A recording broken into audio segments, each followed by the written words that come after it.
नमस्कार, आप सभी का स्वागत है एनडीटीवी राजस्थान पर और मैं हूं आपके साथ शुभेंदु सिंह। राजस्थान में अवैध खनन माफियाओं के लिए मिट्टी सोना उगल रही है। रात के अंधेरे में खनन माफिया एक्टिव हो जाते हैं और रातों रात जेसीबी पॉकलिन मशीन से खनन कर जमीन में 10 से 15 फीट तक बड़े बड़े गहरे गड्ढे कर देते हैं और फिर इस मिट्टी को बाजार में बेच करके मोटी कमाई होती है। लेकिन कहानी सिर्फ यहीं तक नहीं है, क्योंकि इस गैरकानूनी धंधे में कई बार लोगों की जान तक चली जाती है।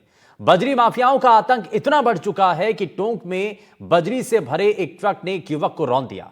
मामले पर खूब हंगामा हुआ और अभी यह मामला शांत भी नहीं हुआ था कि एक ट्रैक्टर ट्रॉली ने एक छात्रा को टक्कर मार दी। टोंक में हुई इन दोनों घटनाओं को लेकर लोगों में काफी गुस्सा है और मन में सवाल ये कि आखिर अवैध बजरी खनन पर लगाम क्यों नहीं लग पा रही है। दरअसल राजस्थान में बजरी खनन को लेकर एक आंकड़ा यह भी बताता है कि राजस्थान में 80% अवैध बजरी खनन हो रहा है और हर साल अवैध बजरी खनन पर 100 करोड़ तक का जुर्माना भी वसूला गया। लेकिन क्या सिर्फ जुर्माना वसूली काफी है? क्या लोगों की सुरक्षा को लेकर के सख्ती करना जरूरी नहीं है? जरा इस पर क्या अधिकारी का कहना है, क्योंकि जिस मामले को लेकर के एक युवक की मौत हो गई, उस पर अधिकारी क्या कह रहे हैं, जरा वो आपको पहले दिखाते हैं और उसके बाद कार्यक्रम को आगे बढ़ाएंगे, चर्चा की शुरुआत करेंगे। जो भी कमेटी बनाई थी 10 सदस्य, इनकी 6 मांगे थी, उन अलग अलग मांगे थी, उन पर भी हमारी प्रशासन से वार्तालाप तो उसमें सहमति नहीं बनी। बाकी जो मुख्य मांगे थी कई तो उन पर हो जाती, लेकिन हम 50 लाख की जो मांग की है उसमें सहमति। और किस मांग पे सहमति बन चुकी है? इनका था कि हत्या में मुकदमा दर्ज करा, जिसमें भी हत्या में करवाती जो भी इनकी जैसे भी देंगे एप्लीकेशन उसके अकॉर्डिंग वो दर्ज कर लिया जाएगा। एक इनको चाहता कि कोई कॉन्ट्रैक्ट बेस सर्विस, उसमें भी हमने इसमें सहमति बनाई। कुछ थी कि थाने के अगेंस्ट में कार्रवाई, तो उसमें जांच के अनुसार वो किया जाएगा। और कुछ इनके कल हमारे यहाँ पे इश्यूज हुए थे, क्रिएट हुए थे, उसमें हमें सहानुभूतिपूर्वक निर्णय लिया जाएगा। और अब ऐसे में सवाल ये कि आखिर क्यों बजरी खनन माफियाओं का हौसला इतना ज्यादा बढ़ चुका है कि लगातार ऐसी घटनाओं को अंजाम देने के बाद उनके अंदर कोई डर नहीं है, कोई खौफ नहीं है। क्योंकि एक ये कहा भी जाता है कि भाई सरकार की पॉलिसी होती है और सत्ता परिवर्तन के बाद लॉ एंड ऑर्डर को मेंटेन करना ये सरकार की बड़ी जिम्मेदारी है। अधिकारियों के ऊपर एक बहुत बड़ी जिम्मेदारी होती है, लेकिन क्या वो जिम्मेदारी अधिकारी नहीं निभा पा रहे हैं? वजह क्या है? ये सभी चीजें हम जानने की कोशिश करेंगे। इसको समझने के लिए हमारे साथ एक बड़ा और खास पैनल कार्यक्रम में जुड़ चुका है। जरा सबसे पहले आपको मिलवाते हैं उनसे। सामाजिक कार्यकर्ता कैलाश मीणा जी हमारे साथ कार्यक्रम में जुड़ गए हैं। कैलाश जी, बहुत स्वागत है आपका। वरिष्ठ पत्रकार दीप मुखर्जी हमारे साथ कार्यक्रम में है। दीप जी, बहुत स्वागत है। पूर्व आरपीएस अधिकारी राजेंद्र त्यागी जी हमारे साथ कार्यक्रम में है। राजेंद्र साहब, बहुत स्वागत है आपका। और पर्यावरणविद मनोज सिंह जी हमारे साथ कार्यक्रम में जुड़ चुके हैं। मनोज जी, बहुत स्वागत है आपका। और शुरुआत में लेकिन राजेंद्र सर आपसे ही कर रहा हूं। बड़ा सवाल है और लोगों के मन में पहला सवाल यही कि आखिर ये अवैध बजरी खनन माफिया इतने एक्टिव कैसे हो रहे हैं? और ये किसी एक सरकार के समय की बात नहीं है, कोई भी सत्ता में रहा हो, हर सरकार में ऐसे ही ये जारी रहा है। कारण इसके पीछे क्या है? वजह क्या है? क्या कौन इनको बैक एंड पर आकर के सपोर्ट करता है? क्यों नहीं इनके खिलाफ बड़ी कार्रवाई हो पाती है? जी शिवेंद्र जी, सबसे बड़ी बात तो यह है कि एक तो सबसे बड़ा पैसा है इसके अंदर। इसमें आप देखिए, इनको काफी पैसा जो है वो मिलता है। इसके लिए ये पैसे के कारण कोई भी रिस्क लेने के लिए तैयार हो जाते हैं। और ये मानना है कि बिल्कुल अवैध खनन है, और इसके पीछे मेरा ये नहीं मानना कि ये पुलिस भी, प्रशासन भी, खनन विभाग सभी की मिली भगत के कारण ये कार्य हो रहा है। ऐसा नहीं है कि इनमें इनका खुद का ही वो हो सकता है कि ये खुद मिलकर अकेले का इनका काम नहीं है।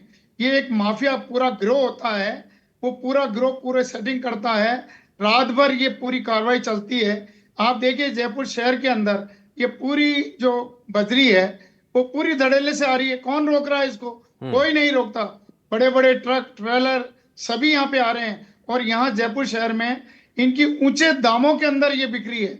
इनके दाम देखिए कितना हाई दाम है इनका, और यहाँ लोग लेने को मजबूर हैं। मकान बनाने के लिए, कार्य के लिए यहाँ लेने के लिए मजबूर हैं।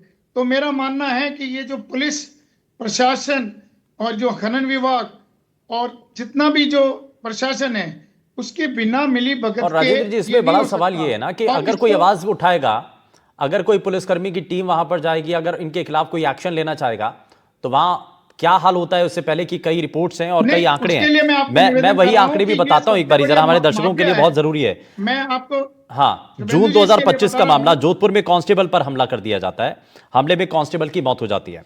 अक्टूबर 2024 का मामला है, जहां सवाई माधोपुर में पुलिस की टीम पर हमला कर दिया जाता है, हवाई फायरिंग कर। इस दौरान पुलिस की जो टीम गई थी एक्शन लेने के लिए, वहां से वो अपनी जान बचा करके भागते हैं। अब ऐसे कई और मामले हैं, ये तो मैं सिर्फ कुछ आंकड़ों के बारे में बात कर रहा हूं, लेकिन ऐसे कई आंकड़े हैं जो बताते हैं कि जो इनके खिलाफ कार्रवाई के लिए आगे आएगा, उनके ऊपर ये हमला कर देते हैं। नहीं, इसके लिए पहले भी बताऊं आपको, पहले इस पुलिस के साथ आरएसी की एक पूरी प्लाटून हुआ करती थी। एक अलग से खनन विभाग के लिए पुलिस का जाब्ता मिला हुआ था। यदि आप 1 2 4 5 10 आदमी इनको नहीं रोक सकते, एक साथ ये ट्रक वाले पूरे कंबाइंड होकर 10 30 20 गाड़ियां एक साथ निकालते हैं, प्लस एक ट्रक के साथ, एक ट्रैक्टर ट्रॉली के साथ एक नहीं, कम से कम 4 4 5 5 6 6 आदमी होते हैं। इनके साथ अलग से इनकी एस्कॉर्ट चलती है, जो पूरी आगे पीछे इनका पूरा पता करती है कि आगे कौन खड़ा है, आगे कहाँ पुलिस की पोस्ट है, उनको कैसे सेट करना है, कहीं उनके साथ यदि बल प्रयोग करना है तो वो भी करते हैं। तो सबसे बड़ा है कि जब तक पर्याप्त जाब्ता नहीं हो पुलिस के पास, या पुलिस के पास जब तक ये थाने स्तर का नहीं है कि भाई थाने स्तर पर काम कर लें, इसके लिए एक अलग से पूर्व में भी आरएसी की एक बटालियन भी इसके लिए लगाई गई थी खनन विभाग के साथ में। तो मेरा मानना है कि यदि इनके पुलिस को पर्याप्त जाब्ता मिले, पुलिस को जो तहसीलदार एसडीएम सब मिलके लिए कंबाइंड ये करें, पुलिस जो चौकियां बनाई गई थी वहां पर्याप्त जाब्ता हो, तो क्या हिम्मत पड़ जाएगी इनकी। मेरा नहीं मानना है कि इनकी हिम्मत पड़ जाए। ये भी ये देखते हैं कि कम जाब्ता है, इसलिए कुछ भी ट्रैक्टर को चढ़ा देंगे, बल प्रयोग कर लेंगे। इसलिए इनको पुलिस को पर्याप्त जाब्ता मिले, और पर्याप्त यानी कि जाब्ते के अगर साथ एक्शन लेने के यदि लिए कोई टीम कार्रवाई जा रही है तो पूरा उनके साथ जो है काफी संख्या में वहां पर पुलिसकर्मी होना और उनके साथ लोग होना बहुत ज्यादा जरूरी है, क्योंकि छोटी टुकड़ियों के ऊपर तो ये हमला कर देते हैं और उनकी जान पर बना सकती है। बिल्कुल सही कहा राजेंद्र सर आपने, बिल्कुल सही कहा आपने। मैं थोड़ा सा आगे बढ़ रहा हूं, मैं इसमें दीप मुखर्जी को जोड़ रहा हूं। दीप, इसमें एक सबसे बड़ी बात ये कि ऐसे क्यों हो रहा है भाई। ये तो समझ में आ रहा है कि ऐसी घटनाएं हो रही हैं और इसका पूरा एक बड़ा रिकॉर्ड भी है, बहुत बड़ी लिस्ट भी है, लेकिन ऐसा हो क्यों रहा है? क्या कानून में इतना ज़्यादा लचीलापन है कि इनको पकड़ा भी जाता है तो बाद में छूट जाते हैं, या फिर दूसरी तरफ इनको सपोर्ट करने के लिए एक पूरा इकोसिस्टम तैयार है? जी बिल्कुल शुभेंदु, देखिए ये नया नहीं है डेवलपमेंट। 2021 में सुप्रीम कोर्ट का जो कमिटी है, सेंट्रल एम्पावर्ड कमिटी, जिन्होंने राजस्थान के माइनिंग के ऊपर छानबीन की थी, उनका ये साफ कहना था कि एक तरह से मिली भगत वाली लूट है जो किया जा रहा है लगातार, और जिसमें किसी ना किसी तरीके से स्टेट गवर्नमेंट जो है इसको बंद नहीं कर पा रही। और ऐसे नहीं है कि जो मेजर्स नहीं लिए गए हैं, हर एक डिस्ट्रिक्ट में कमिटीज बनाए गए हैं जहां पे अलग अलग डिपार्टमेंट्स के नुमाइंदे हैं, जैसे कि ट्रांसपोर्ट, पुलिस, माइनिंग, और इनका इस टास्क फोर्स का काम ही है जो है बजरी खनन, इलीगल खनन को रोकना। लेकिन उसके बावजूद ये हो रहा है, इसका मतलब कहीं ना कहीं, जैसे राजेंद्र जी बता रहे थे, कि एक बड़ा मिली भगत है और हर एक लेवल में है, जिसके वजह से ये चलते जा रहा है, जिसके ये घटनाएं हम देख पा रहे हैं, जिसमें पुलिस कर्मियों के ऊपर कभी हमला होता है, कभी किसी बच्चे को कुचल दिया जाता है। तो अगर इतने बड़े ट्रक बजरी लेके निकल रहे हैं तो ये तो लोकल थाना हो या सर्कल ऑफिसर हो या जो भी हो, उनको पता तो होगा ही कि हर रोज कहीं ना कहीं, क्योंकि सोर्स जहां पे है वहां से बजरी के एक ट्रक तो निकलेंगे नहीं, बहुत सारे ट्रक्स निकलेंगे। तो ये क्यों हो रहा है? ऐसा नहीं है कि किसी को पता नहीं है, बट कहीं ना कहीं शायद यहाँ पे हम देखें तो एक इंटेंशन को भी क्वेश्चन करना पड़ेगा कि प्रशासन चाहे तो क्या नहीं रोक सकती है अगर ये चीज रोज हो रही है।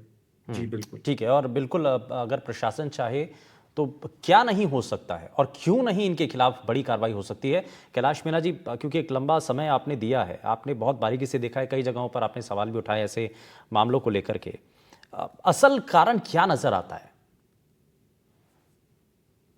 सरकारों की इच्छा शक्ति नहीं है। सरकार और प्रशासनिक व्यवस्था पूरी एक गठजोड़ बन चुका है, जिसमें माफिया हैं, सरकार के कुछ लोग हैं, पुलिस के बड़े अधिकारी हैं, राजनेता हैं, सब मिलके अपना वो कर रहे हैं। मैं आपको 2-3 छोटे छोटे उदाहरण दूंगा कि 24 अक्टूबर 2024 को एक अधिसूचना जारी हुई थी कि जो भी माइनिंग है उसका ड्रोन सर्वे किया जाएगा। आज तक नहीं हुआ। क्यों? क्योंकि 17,000 खदानें हैं जो माइनिंग की, उनमें क्या हो रहा है, वो खान के अंदर खोद रहे हैं या बाहर खोद रहे हैं। नदियों के बारे में सुप्रीम कोर्ट बार बार कह चुका है कि ये नदियां हैं, नदी को जीवित वो भी माना है कि भाई, लेकिन उसके बावजूद कोर्ट में खुद 4 जगह लड़ रहा हूँ। एक दूसरा उदाहरण मैं दूंगा कि मैं सीकर जिले में एक रेला गांव है, वहां पे 2 बांधों के बीच में माइनिंग अलॉट हुई 2006 में। लंबी जद्दोजहद के बाद 2012 में 2 IAS officer, 3 mining engineer, pollution control board के ऑफिसर 2 और 3 इरिगेशन के अधिकारियों के खिलाफ एंटी करप्शन मुकदमा दर्ज हुआ। कब हुआ? 2012 में। आज क्या चल रहा है? 2025। तो लोगों ने समझ लिया कि कानूनन स्थिति, आज मुझे बताइए, जब कुछ घटना घटती है सरकार का बयान आता है, अभी तक किसी भी इलीगल माइनिंग नदी में बजरी खोदने वाले को या इसमें 21% अरावली हम नष्ट कर चुके। नदियां राजस्थान की छोटी मोटी थी, वो सारी नदियां हमने नष्ट कर दी। बनास अभी खतरे के उसमें है। बनास नदी में जिस ढंग से खनन हो रहा है, कासावती है, आपकी काटली है, शादी हमने खत्म कर दी, सोता हमने खत्म कर दिया। ये सब खत्म करने के बाद पानी की जो स्थिति है वो भयावह है। आज तक किसी के खिलाफ कोई आपराधिक मुकदमा दर्ज हुआ? हम ड्राइवरों के खिलाफ, जो बेचारा ड्राइवर अपनी आजीविका के लिए, उनके खिलाफ कार्रवाई करके पीठ थपथपा लेते हैं कि हमने 3 ट्रॉली, जहां से 1000, लेकिन असली मगरमच्छ पकड़ में नहीं आते हैं। हाँ, उनके खिलाफ कोई कार्रवाई नहीं करते। भाई आप तय करिए। मैं पहले भी कह रहा हूँ, आज भी मैं इसके माध्यम से कहता हूँ, राजस्थान के कितने पुलिस अधिकारी अपने भाई भतीजे या पत्नियों के नाम से माइनिंग का काम कर रहे हैं, ये सबको पता है। कितने राजनेता राजस्थान की विधानसभा में 200 MLA, कितने MLA वो कर रहे हैं, कितने लोग इसमें इन्वॉल्व हैं। जब वो सब लोग इन्वॉल्व है, एक DIG, एक IG अपने भाई के नाम से माइनिंग कर रहा है, एक पुलिस का कांस्टेबल ये कहेगा, जब इस इलीगल माइनिंग के खिलाफ कुछ लोगों ने कार्रवाई करने की कोशिश सर, एक चीज कैलाश सर, ये इतना सब कुछ आम लोगों को दिखता है, सामाजिक कार्यकर्ताओं को दिखता है, आप जनता से जुड़े हुए लोगों को दिखता है, लेकिन प्रशासनिक अधिकारियों को क्या ये दिखाई नहीं देता? क्या ये पता नहीं चल रहा कि इतना सब कुछ हो रहा है? सब कुछ खुला है। उसके बावजूद मैं आपको बताऊं, मैं कोर्ट में 2005 से लेके 2010 में मेरे पक्ष में फैसला हुआ। अभी NGT ने कहा एक नदी के लिए कि उसमें इलीगल बजरी है, आप रोकिए। और देखिए ना, पुलिस के हाथ कितने बंधे हुए हैं। आप देखिए 2024 का जब आप जिक्र कर रहे थे, तो यहां पर वन विभाग की टीम वहां जाती है देखने के लिए, पुलिस के कुछ लोग उनके साथ में मौजूद होते हैं, उनके ऊपर पथराव कर दिया जाता है।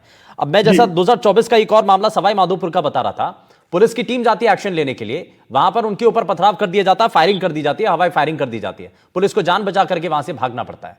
तो यानी कि आप देखिए कि जो खाकी है, जिनकी आम लोगों की सुरक्षा की जिम्मेदारी है, वो अगर ऐसे लोगों से भाग जाएंगे तो फिर कौन बचाएगा?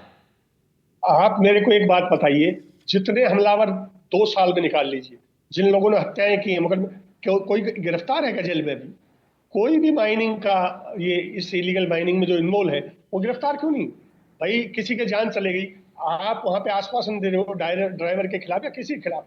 आपने आज तक इस माइनिंग में इन्वॉल्व कितने लोगों को गिरफ्तार किया? पूरे बांध के बांध खत्म कर दिए आपने। एक नौजवान अधिकारी का मैं बार बार जिक्र करता हूँ, जिसने पूरे गठजोड़ ट्रांसपोर्टेशन कैसे होता है, उसने बड़ी मेहनत करके उसको रात को ट्रांसफर कर दिया। जिनमें 12 लोगों के मुकदमों के लिए एक RS ऑफिसर था, उसने हिम्मत कर जुटाई कि भाई ये बांधों में इलीगल है, उसको रात को 12 बजे कहा कि आप रिलीव हो जाइए। तो जो करता है, जिनकी हत्याएं कितनी, फॉरेस्ट के पाली में अभी हत्या हुई नहीं, उन जिन लोगों ने हत्या की उनकी क्या स्थिति है, वो बाहर निकल के आ रहे हैं, उनको लोग फूलमाला पहना रहे हैं। सवाई माधोपुर में बनास में जो लड़का जिसने फोटोग्राफी की थी, उसकी क्या हालत है? वो अपाहिज नेता, उनको जिन लोगों ने हमला किया था, वो नेताओं के साथ, पुलिस ऑफिसर्स के साथ उनके फोटो है, वो लोग वहां रहते। तो जब हम, बेचारा सबसे ज्यादा क्या होता है, गांव में जो परेशान होता है, जिसके खेत में दिक्कत है, जिसके खेत के पड़ोस में बजरी की माइनिंग हो रही है, वो विरोध करता है, तो आप राजकारी में बाधा के नाम पे उसको बंद करते हैं। आप इलीगल माइनिंग के खिलाफ कितने लोगों ने आवाज उठाई, कितने लोग जेल में हैं, उनकी हत्या हुई है, ये आप देख लीजिए। और जब तक ऐसे लोगों को, जब जो समाज के अंदर जागरूकता लाना चाह रहे हैं और ऐसे लोगों के खिलाफ आकर के खड़े होते हैं, जब तक उनका साथ नहीं दिया जाएगा, शायद ये नहीं रुकेंगे ऐसे मामले में इसमें। लेकिन इसका ना प्रकृति को बड़ा नुकसान हो रहा है, जैसा जिसका जिक्र भी आप कर रहे थे, बनास नदी का भी आप बता रहे थे मनोज जी, इसमें हम प्रकृति को भी नुकसान पहुंचा रहे हैं। ये हम, क्योंकि इसमें दो अलग अलग विषय हैं, हम उसको लेकर के भी आगे बात करेंगे कि भाई अवैध रूप से जो बजरी खनन किया जा रहा है वो, और दूसरा उसका जो परिवहन होता है जिसकी वजह से एक शख्स की मौत हो गई, जिसके बारे में हम चर्चा भी कर रहे थे। लेकिन मनु जी, इससे पर्यावरण को कितना नुकसान हो रहा है, जरा वो ये समझ में भी तो आए।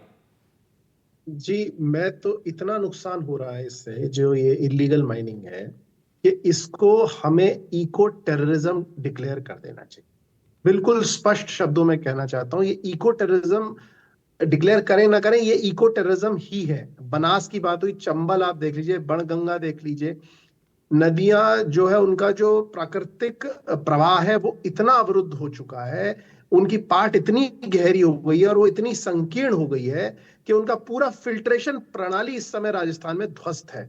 और इसीलिए आप देखेंगे टोंक का इलाका है, आप देखेंगे करौली का इलाका, पानी का स्तर वहां 1.5 से 2 मीटर नीचे चला गया है। इसके अलावा वन्यजीवी और पारिस्थितिकी तंत्र का तो मैं आपको क्या बताऊं। आप ये सोचिए कि सरिस्का के कोर रीजन में रात में पूरी तरह से खनन हो रहा है। 700 करोड़ या 800 करोड़ के कैमरे लगाए गए थे, 110 उसमें से सिर्फ एक फंक्शनल था। अंग्रेजी की एक फिल्म आई थी प्रेस्टीज, एक हाथ से कुछ दिखाता है और दूसरे हाथ से कुछ। तो यहां प्रशासन की मिली भगत नहीं है, मुझे लग रहा है प्रशासन को ही ये लोग चला रहे हैं पूरी तरह से। क्या आप खुद एक बात समझिए, पाकिस्तान से इतने ड्रोन हमले होते हैं राजस्थान में, एक नहीं सफल हो पाता, सबको उड़ा दिया जाता है। आज जब फेशियल रिकॉग्निशन सॉफ्टवेयर हमारे पास उपलब्ध है, आज हम कहते हैं कि हम ये बजरी माफिया को पकड़ नहीं पा रहे। आपके पास जब आपको करना होता है, आपने 2 दिन में दिल्ली में एपीएनआर कैमरा लगाकर कैसे जो मध्य वर्ग है, जो बेचारा आवाज नहीं उठाता, उनकी गाड़ियों को कैसे जब्त किया आपने। आप ये गाड़ियां क्यों नहीं जब्त कर सकते? आप लगाइए ना सेम धाराएं, उन फेशियल रिकॉग्निशन आप में काम करेगा।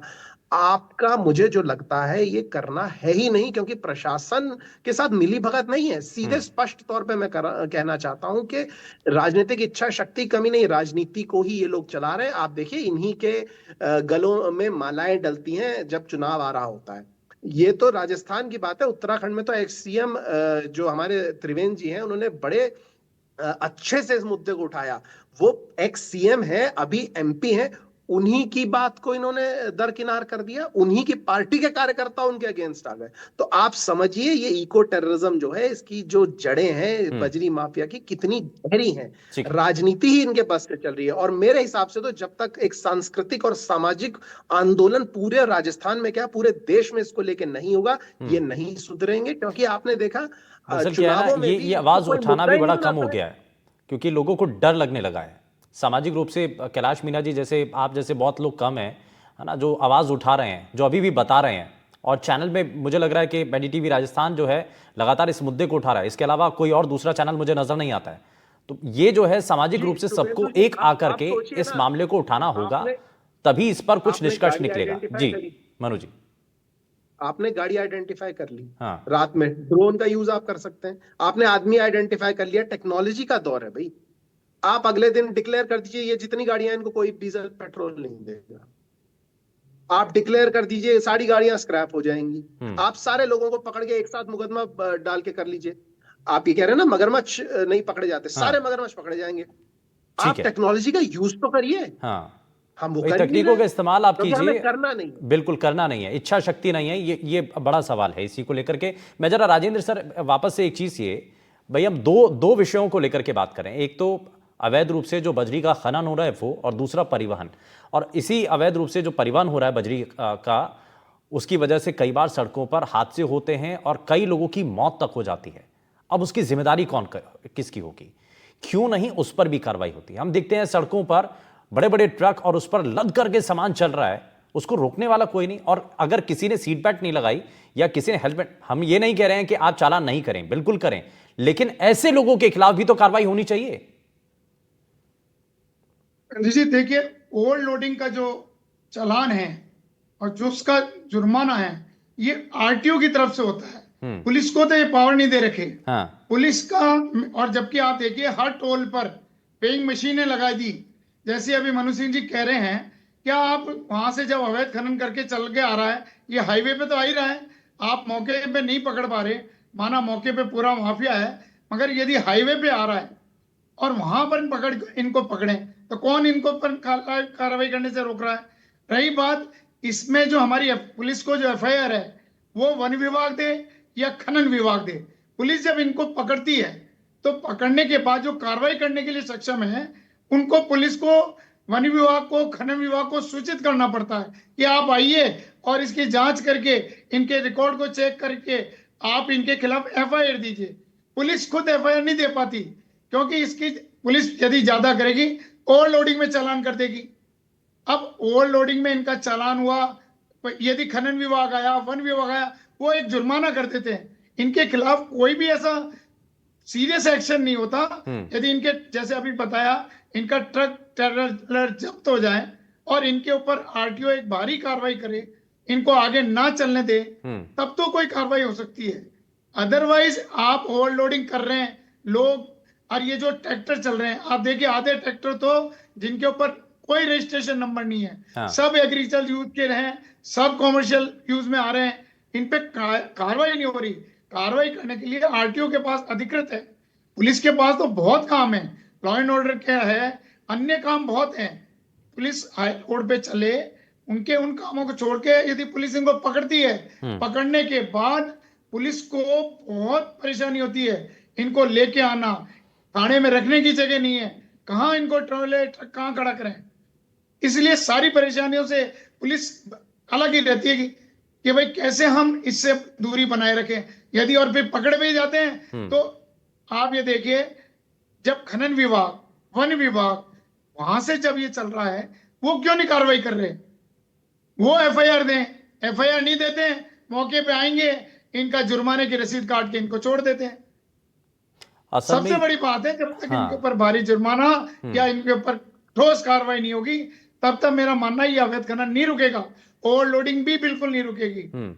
ये हाईवे पे चलते हैं, हाईवे पे खूब हेवी मशीन लगी है, कार्रवाई तो करें। मैंने तो कहीं कार्रवाई होते देखी नहीं है साहब इनकी। दीप जी को इसमें जोड़ रहा हूं। दीप जी, ये राजनीतिक मुद्दा भी नहीं बन रहा, और ये बनता भी है तो कुछ समय के लिए, जब विधानसभा के अंदर शोर शराबा करना है उस वक्त तक ये मुद्दा बनता है, उसके बाद में फिर वापस ठंडे बस्ते में। जी बिल्कुल, देखिए राजनीतिक मुद्दा बनने के पीछे सबसे ज्यादा मुश्किल या दिक्कत इस चीज का है, क्योंकि जो वहां पे बजरी लेके जा रहे हैं, मान लीजिए कई बार उनको पुलिस पकड़ती भी है तो वहां किसी लोकल नेता को फोन लगाते हैं कि भाई हम इनके कार्यकर्ता हैं, और उसको पुलिस को छोड़ना पड़ता है। और क्योंकि लोकल जो नेता वहां पे इन्वॉल्व्ड है, उनका सपोर्ट डिपेंड करता है, जो बजरी माफिया है वो एट द सेम टाइम वो मसल मैन के काम भी करते हैं वहां पे, चाहे जब इलेक्शन के टाइम पे हो या किसी ना किसी तरह से लोगों को डराना धमकाना उनका रसूख है उस एरिया में। तो इसके वजह से पॉलिटिकल मुद्दा इसलिए नहीं बन पाता क्योंकि हर पार्टी इसके खिलाफ बोलेगी, लेकिन एक किसी ना एक फाइनल एक डेस्टिनेशन तक नहीं लिया जाता है जहां पे एक ठोस कुछ सोल्यूशन निकल पाए, कि जैसे एक कानून बनाया जाए, स्पेशल कानून मानिए जो बजरी माफिया के लिए, जैसे अलग अलग इश्यूज पे बने हुए हैं, जैसे महिला उत्पीड़न के खिलाफ हो या SC/ST एक्ट बना है, क्योंकि राजस्थान में बजरी माफिया के कहर का ये बहुत बड़ा एक इशू है। तो एक स्पेशलाइज्ड कानून बनाया जाए या गाइडलाइंस जारी किया जाए। गाइडलाइंस जारी भी बहुत होते हैं लेकिन उसको फॉलो कोई नहीं करते, और सबसे बड़ा दिक्कत इसमें यह है कि इतने सारे डिपार्टमेंट्स इसमें इन्वॉल्व्ड है कि हर एक डिपार्टमेंट दूसरे के ऊपर इसको थोप देते हैं कि भाई इन्होंने ये नहीं किया, बहुत बड़ा पॉइंट है, ये एक बहुत बड़ा पॉइंट है, और यही लूप होल भी बन रहा है। इसी वजह से शायद जितना बड़ा एक्शन होना चाहिए, इसका सीधा फायदा जो है वो बजरी माफिया को मिल रहा है। यही एक बहुत बड़ा पॉइंट भी है। मैं इसमें कैलाश जी को भी जोड़ रहा हूँ। कैलाश जी, आपका फाइनल कमेंट में इसमें ले रहा हूँ। एक बड़ी कमी इसमें यह भी है कि आपस में तालमेल नहीं है। जो डिपार्टमेंट हैं, वन विभाग है या पुलिस विभाग है, आपस में अगर कोऑर्डिनेशन रख करके अगर जाएं, वहां पर कार्रवाई की जाए तो शायद ज़्यादा इफेक्टिव कार्रवाई हमें दिखाई दे। और इसमें दूसरा, और आप इसमें सॉल्यूशन क्या दिखाई देता है सर? देखिए, मैं आपसे कह रहा हूं कि समन्वय, ये सारी चीजें हैं, ये दृढ़ इच्छा शक्ति पे होती। इच्छा शक्ति है ही नहीं। अभी 2005 में माननीय सुप्रीम कोर्ट ने कहा कि ओवरलोड व्हीकल्स अगर चलेंगे तो उनके लिए ये जिम्मेदार होंगे। उन्होंने 2005 का फैसला है, और अभी मैं राजस्थान हाई कोर्ट में हूँ उसके वोलेशन के खिलाफ। अभी 1 साल से घूमे, उसमें स्पष्ट है कि अगर ओवरलोड व्हीकल सड़क पे मिलेगा तो उसको बगैर खाली किए हुए आप उसको नहीं जान ठीक है, लेकिन ये चालान बना के कई चीजें हैं, ये कई चीजें हैं। जब तक इनमें सुनवाई नहीं होगी, जब तक इनके बारे में विचार नहीं होगा, तब तक शायद ये ऐसे ही चलता रहेगा।